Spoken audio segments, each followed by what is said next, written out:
नमस्कार, आप देख रहे हैं ऑन न्यूज भारत।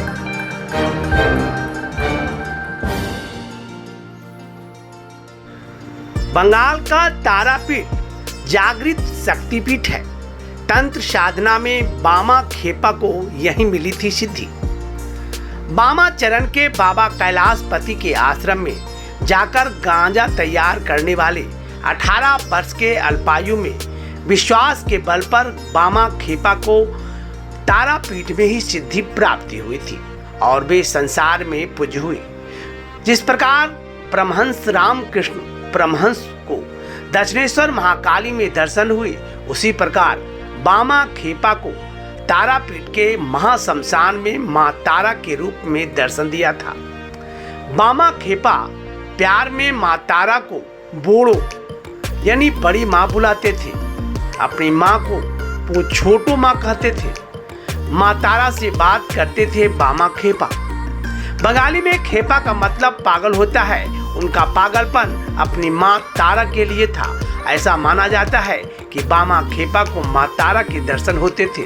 मां तारा उनके खाना खाती थी और मां के भांति उन्हें गोद में बामा खेपा को सुलाती थी।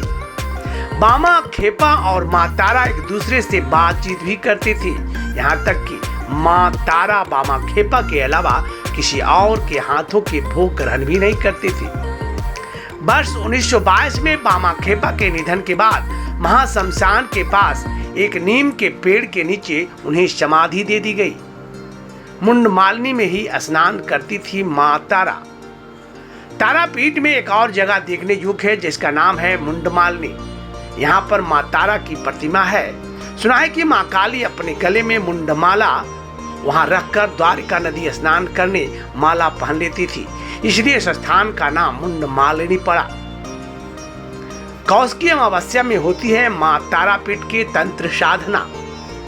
मां तारापीठ के बारे में कहा जाता है, जब मां पार्वती मां सती को भगवान शिव आकाश मार्ग से गुजर रहे थे, इसी दरमियान मां का नयन इस स्थल पर गिरा था और इसी से मां तारा का विशेष रूप से यहाँ जागृत योग योगिनी पहुंचने लगे हैं।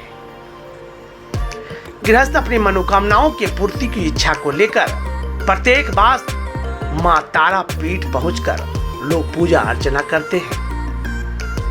मां तारा में आने वाले, उनके मंदिर में पूजा करने वाले तमाम लोगों के मंगल कामना पूर्ण होते हैं। विभिन्न मंत्रों और तांत्रिक अपनी अपनी पद्धति से यहाँ साधना करते हैं। भारत से जुड़ी हर खबरों को देखने के लिए ऑन न्यूज भारत के पेज को करें लाइक, शेयर एंड सब्सक्राइब।